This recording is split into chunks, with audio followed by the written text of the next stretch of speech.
How would you comment on Japan's ambitious next-generation semiconductor manufacturing plan?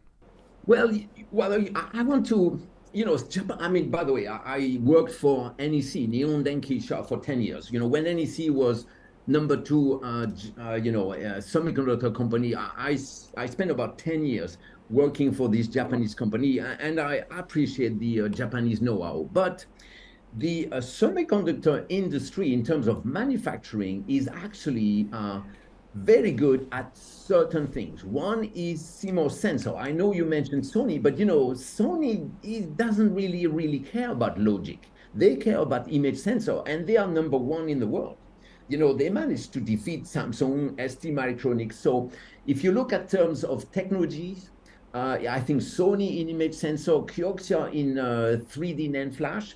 Oh, by the way, I want to correct something. Everybody thinks that Kioxia is second, third, or fourth in the world. It's actually manufacturing as big as Samsung, and people don't realize that Western Digital and Kioxia are actually the same company when it comes to manufacturing, and they are number one in the world in surf. So if you look at Japan, they have two areas where they are really good: image sensor and 3D NAND. I know it's not mainstream logic, it's not mainstream foundry, but I just want to remind that if when you use this Apple iPhone, actually there's a lot of Sony and Kioxia, Japanese microchips inside. So that's number one. Number two is, as everybody else, Japan wants to ramp back some of the manufacturing in logic. There are two areas of effort. One is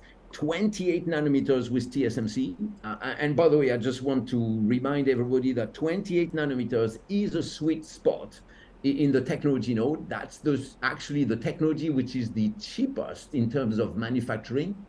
And the second one is 2 nanometers, work with IBM. Oh, by the way, I work for TSMC too, so I know that company very well. I built one of their fab in Singapore, so I enjoyed foundry work. So one thing, yes, TSMC is working with a number of companies, amongst Sony, and they are going to be starting ramping production of 28 nanometers in Japan. Look, I don't want to go and discuss government subsidies, interventions in that fact, but the fact is simple. TSMC is opening a manufacturing site in Japan because Japan is a big market for TSMC. When I was building that fab actually in Singapore, a lot of our customers were Japanese.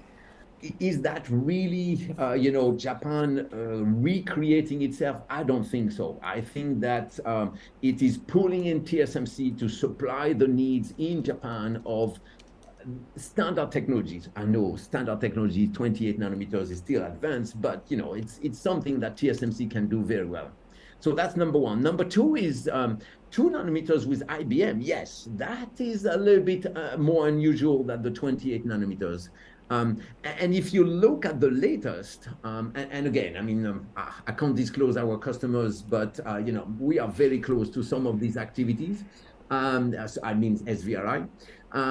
But in this case, what started as a relatively small investment is now turning into a very large investment. I'm actually impressed. I mean, a lot of my Japanese friends are going to join that, that center of excellence at 2 nanometers. Just one comment I want to make is that there's no question that the 2 nanometer effort in Japan wants to compete with TSMC, but they are trying to be smart about it, because to be honest, TSMC is not an easy nut to crack. It's not easy to compete with TSMC, but they at least have a strategic planning effort to define gaps where they can provide what TSMC maybe will not be able to provide. It's still a difficult area, but at least I just want to mention that if you look at what they are doing a lot of thinking about what can be done and work at the edge of what TSMC can or cannot do. Just don't go head to head with TSMC, but work on some of the gaps of what TSMC does not offer. One of the latest is artificial intelligence. I'm not sure if that will stick, but I'm actually appreciative of that. I'll be back in Japan next month, and I'm sure I'll be involved one way or another. Whether JSM helped improve Sony's competitiveness in the CIS field? No question. I think image sensor is still a battle, and Samsung used to be number one, so I'm sure Samsung will try everything they can to take back that position from Sony. Now, can Sony learn something from TSMC? Maybe.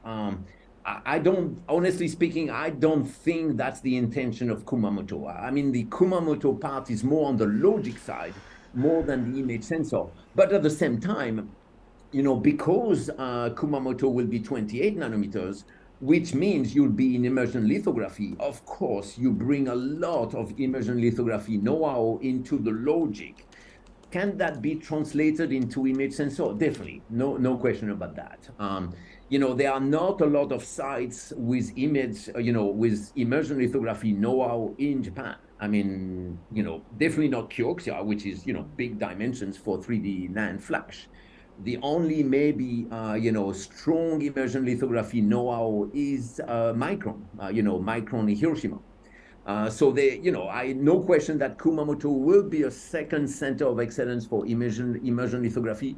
Can that translate into, support for Sony? Well, there's so much I can say, by the way, because I will be also back in Japan next month. So I'll leave it that. Whenever I can update, I will.